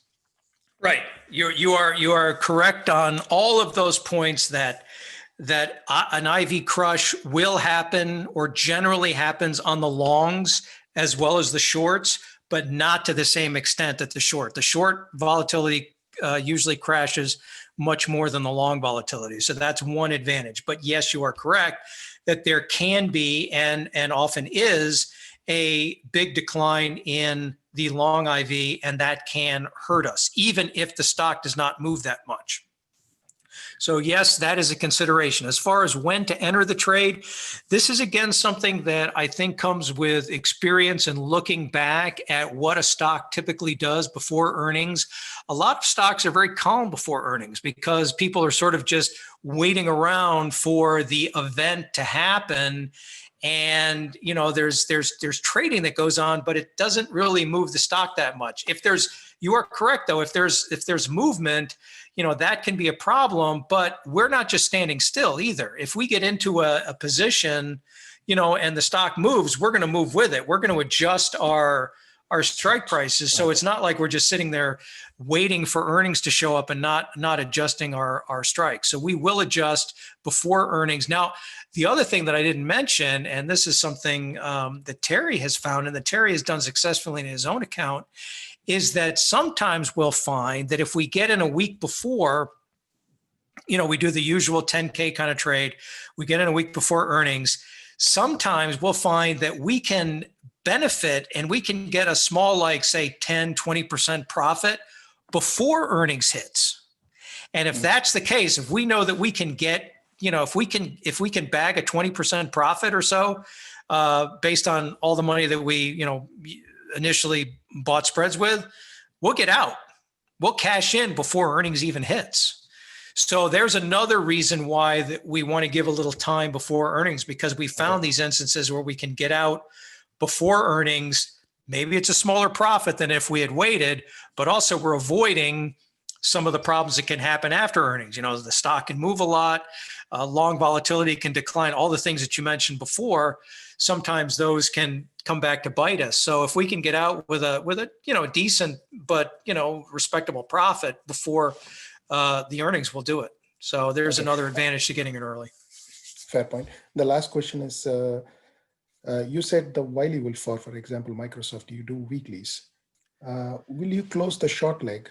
Say if you reach 70 or 80% of the profit, or will you take it till the last day and avoid that way we can avoid the gamma risk? Or right. Well, we're adjusting. Well, okay. So the Microsoft will go out 4 weeks. So you're saying, well, what about, after 3 weeks, if you have a big profit? Well, if we have a big profit, it's probably because the stock moved. So it's really hard to say, because we're adjusting so much, what 70 to 80% of a profit level would be on a particular spread, because we're adjusting constantly based on, the price of the underlying stock, based on Microsoft in this case. So it's really kind of hard to say. As soon as a spread loses value, that's because it's way out of the money. Okay. And we'll just be adjusting to a higher or lower strike because of that to get usually more credit in. So it's kind of hard to say when that, you get out at a certain profit level would be. You can't really identify it. It's kind of a different beast because we have a number of strikes open and we're looking at the overall portfolio, not at individual spreads. Because what I may do is I may adjust just the short side and not even bother with the long side, because I can do it for, it costs me some cash, and sometimes I'll just adjust the short side and not the long side. Yeah, no, actually, I think my question is like, say you have written a call and a put and one at the money, let's say. Yeah. Right. If the stock doesn't move at all, let's say in 3 weeks time, and you now collect all the theta decay in your short leg, right?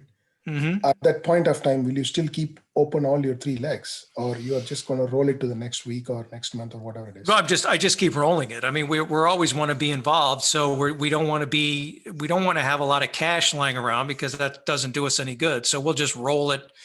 We'll roll it out.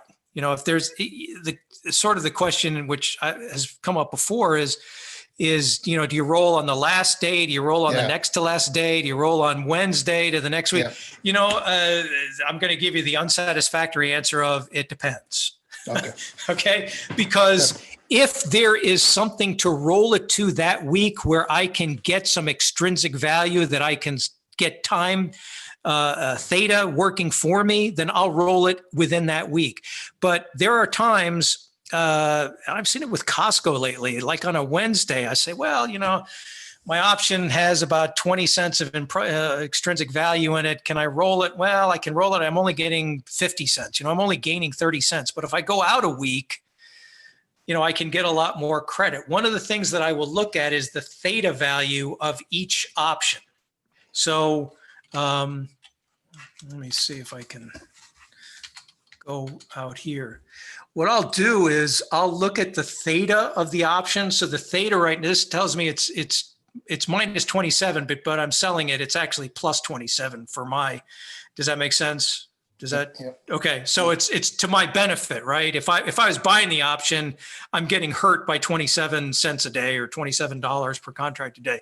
So I'll go out and I'll say, well, maybe I'll look at January 15th and see what the theta is. So, if I'm dealing with something that's down in the, 6, 7, 5 thetas, is it worth it for me to roll within that week, or is it worth it for me to go out to the next week, based on the theta value? Am I increasing my theta with the trade, or am I not? That's more of what I look at than anything else. Okay. And that decision becomes more important the later in the week. So this number is going to go, well, it's probably going to go up, and then it's going to go down if it moves out of the money, it's going to go down. And then I can look at, options in the next week and say, well, let's see, my overall theta is actually going to benefit by going out a week rather than adjusting within that same week. So, I can't really give you a precise answer as to what, if there's a general rule, other than I like to look at the thetas and make the determination there whether to go out a week or stay within the same series. Okay, thanks a lot, John. Sure. John, how much is the commission if you manage our portfolio? Commission, you're talking about for the overall year? Yes. Well, I think I look back, it's in the thousands. No, I know. Okay. Let's say for a month, whatever you said, $77 is the commission. No, that's that's just the monthly fee for the service. Okay. That's not the commission. Okay. And how about the commission? Well, it depends on how often we trade. And I assume if you do TD, you're going to be paying 65 cents per contract in and out. So $1.30 round trip. So, however often we trade, but over the course of a year, it's going to add up. But as I said before, all the results that we have, all the results I put in the Saturday report are all based on these numbers here that are in an actual live trading account. So I have one of these for all the services. And that includes commissions. So, it's already built into the results that you see. Got you. So my question is actually, if you go through some vendors or some brokers, they are decreasing the commission from 65 cents to 30 cents or 40 cents, depends on the volume you trade. Right. So do you have any discounts on commission, like from 60? Janardan, I'm sorry to interrupt in between, but this is the question for the TD Ameritrade, not for John, because John is a different service. He's charging us a monthly fixed fee for the $97 or $70, $80. So you have to call the TD Ameritrade, not the John. Okay. Sorry. And what I can tell you is, though, I've seen the break, like I've seen for investor IB, the break point to get a lower commission is many thousands of contracts, which is far above what we trade, unless you're trading a lot of units. Okay. So I think it's tens of thousands of contracts you'd have to trade within a month to get that break in price. So I don't think that would apply to most people. But again, as was said, you would check with TD themselves. If you wanted to negotiate a lower rate, that's something between you and TD. We have nothing to do with that. Got you, John. You answered my question. Thank you so much. Sure. John, definitely you spend enough time for answering each and every person. You almost spent 2 hours with us. Well, really appreciate. And do you still want to continue, or maybe I can continue if there are questions and issues? Absolutely. I'm surprised it's been 2 hours. It actually hasn't seen that long. Almost 2 hours. So maybe we can take next 5 questions, and maybe we can keep this webinar right over here. That's fine. What if people have burning issues? Let's get them out on the table. Let's hear what they have to say. Okay. If they have a problem. So John, one quick question. So say for the new subscribers, when we sign up Autotrade, when we pick a portfolio, say Rising Tide, so the moment we allocate a unit for that portfolio, the existing trades which are on that portfolio, everything will all automatically pushed executed in our account. Yes, but let me give you the but. And this is something that you want to, when you sign up, you may want to ask them. I believe when they get new subscribers, the day that they add new people is just Wednesday. So if you sign up, say on Monday or over the weekend, they will add you as of Wednesday. And I know this because they ask me, they say, are you done trading this portfolio? Because I have people to put into it. And the reason they ask me is they want to avoid day trading. So they want to make sure that I am done trading that portfolio for the day. Then they get everybody in, and then I can't really trade after that, because if I do, you're going to be getting into a position and likely getting out of that position in the same day. That's day trading, and we don't want to have that.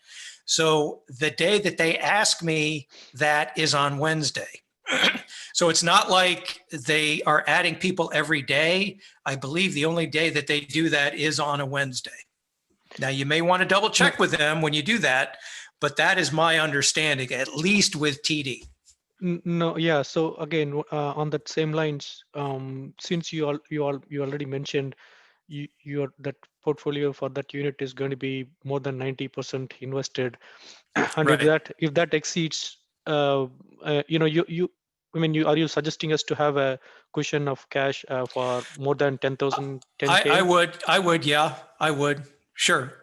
I would do that, and you can just ask them what the cushion is, or what the value of the portfolio is, or how much you need to have in there. They can tell you that, but I would have a little more in there just to be safe.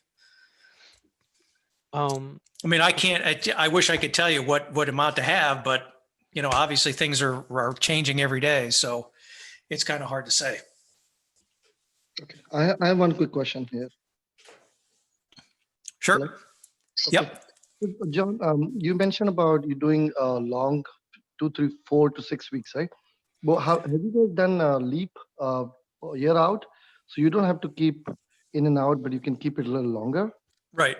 That's certainly a way of doing it. To buy a leap and sell weekly calls against that. They call that the poor man's covered call, is one definition. The problem with that, from our perspective, at least the way we like to trade, is that you are paying an awful lot for that leap. And what that does is that takes away cash that could be used for other spreads. The engine of this strategy is having as many spreads in there as we can to maximize that difference between the long and the short time decay.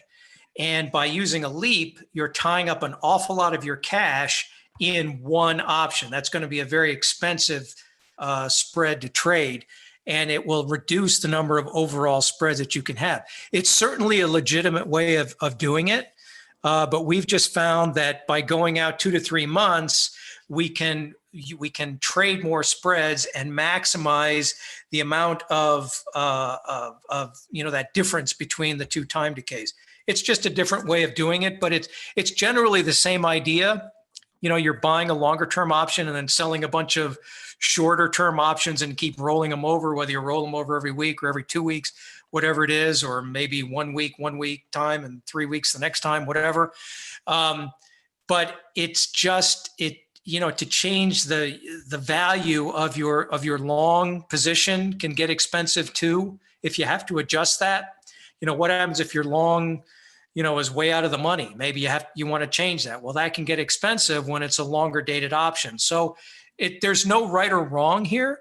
It's just the way that we're more comfortable doing it is going out that 3 to 4 weeks, understanding that we're going to have to roll. And every time you roll your longs, there's an expense involved, but it's usually covered when you do that, when you roll out your shorts as well. So you don't really suffer a big drop in the number of spreads that you have. You try to keep those the same. And then in the weeks you don't have to roll out your longs, that's when you increase the number of spreads. If you just have that long leap out there, you're going to have fewer spreads. Thanks. So on the same line, right?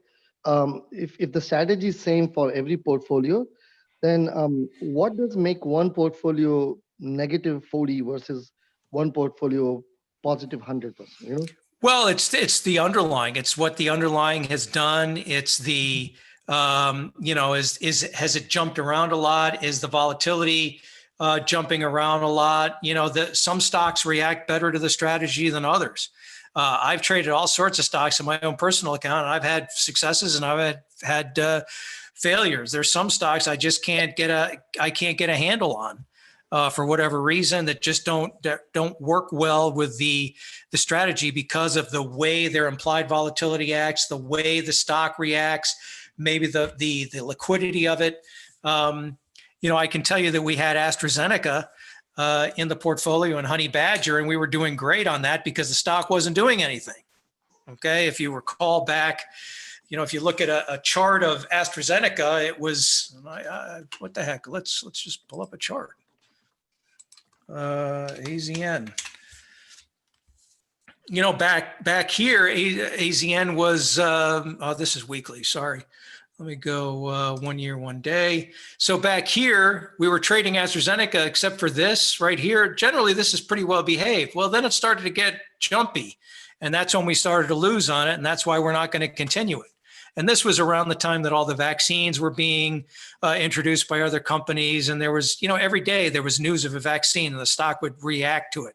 Right here, we were doing great. Here is where we started to falter and we decided to get out of it. So when you have situations like this, that's when things don't tend to work as well. And, some portfolios will do better than others. Okay, thank you.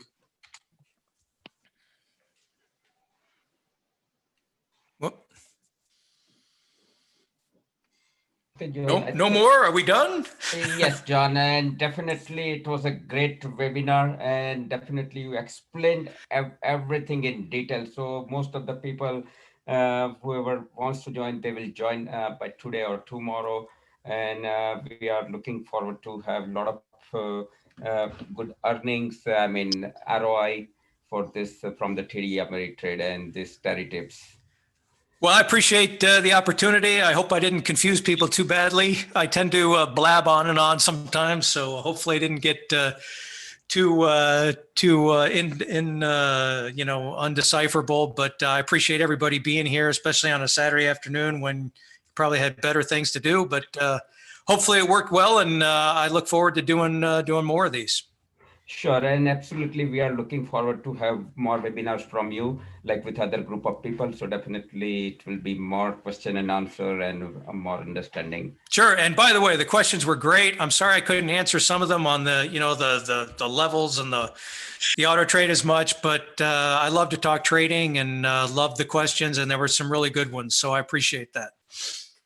Can we ask one account question, sir? Well, I hope I can answer it. Okay, the thing is, we are starting the new entry with you, and suppose we put 30,000 now and select three portfolios. Right. In a week or 2 weeks, can we add the other 20 and select the other two portfolios? Well, you can add 20. Whether that will cover the value of the other two portfolios, I can't guarantee that because the value is going to change. Yeah. So what you can do is if one is, well, let me see. No, you probably can't. I was going to say, well, you could move money around from one portfolio to the other, but you can't do that. What you might want to put a little more than 20 in, or just check and see. You'll be able to see with the Saturday report that you'll get a report on all the portfolios. So you'll be able to see the value of the other two, and then you'll be able to judge how much you need to put in there to participate in those. So by Monday, whatever is the amount is there, that is the one starting for you for each portfolio? Right. You'll see how much cash is in the portfolio and how much is tied up in equities. So you'll be able to see, and that summary table that I showed, where is that? Let me go back here. There's a summary table down here, summary of portfolios. So you'll see the current value. Okay. And you can just go by that to judge how much you'd need to put in if you wanted to participate in that particular portfolio. Oh. And you'll see that every Saturday. Oh, I see. So it right here. So it says, yes, it says 10,000. Under current value, yeah. Right here, this number right here, that's the number you want to key on. So for Wiley Wolf, we are looking at 40K plus. Okay, no. That was as of December 26th. We're resetting all the portfolios to 10,000 at the beginning of the year. So on Monday, all these portfolios will have 10,000 in them. All right. We reset everything at the end of the year, whether it's down or in the case of a couple of these, we have to move it up. It's all 10,000. So don't pay attention to these numbers. Just you'll see when you get the Saturday report that it'll be much closer to 10,000 for all of them. But how come this one, Honey Badger, it says starting 10,000, but current value only 3,400? We had a bad year. I mean, which, you know, we lost money in that one. Oh, really? Yeah. So we didn't attend a webinar from the beginning because he already mentioned that in a Honey Badger he lost the money, I believe. And we switched the underlyings around. AZN wasn't in there the whole year, but you know, we started at 10. But and this doesn't reflect, Rising Tide doesn't reflect the 16,000 that we took out. You see down here, we took out 16 from Tide and we took out 10 from earnings, Eagle. So really those are, this is 25 and this is whatever's 23. Okay, but do we need? But yeah, I would just key if you want to add in any portfolios, just check the Saturday report and you'll see how much you need to add. Oh, I see. So, but we need to tell you what portfolios we selected, or you when we have your account already. So you don't have to tell us. You tell Ameritrade TD, and then we send all the trades to TD, and they just say, well, we're gonna whatever portfolios these people are in, we're gonna make the trades for them. So that's the arrangement that you have between you and TD. We are not involved in that arrangement. We just send all of our trades to TD, and they allocate them as to whoever is signed up for that particular portfolio. Great. So as soon as you say I want X number of units for this portfolio, the next time we send them an alert for that particular portfolio, they will execute those trades on your behalf. Okay. Thank you. Sure. Okay, John, we are done for the day. We are just okay. Very good. Thank you, everyone, for joining this wonderful webinar, and hope it will help you to decide your portfolio things and everything, Terrytips and Autotrade. Thanks so much again for giving us the opportunity. Hope to do it again. Okay, thank you very much. All right, take care. Thank you, John. Thank you. And one more question: if anyone wants to reach, is there any contact detail besides the Terrytips? Because someone also asked that. If there's any question with how to get a hold of us? Yes, because they are trying to send the email to Terrytips, and most of the time they are not getting the answer. I don't know what the email address is offhand, but you know what? I will talk to Terry about that, and I'll put it in a Saturday report. I think I can have that address put in there, and then we can get that out to everybody. Okay, that will be wonderful. Okay. I'm writing myself a note. Okay, perfect. Appreciate it. Thanks again. Thank you very much. Thank you, John. Have a great weekend. You too. Take care. Bye. Thank you.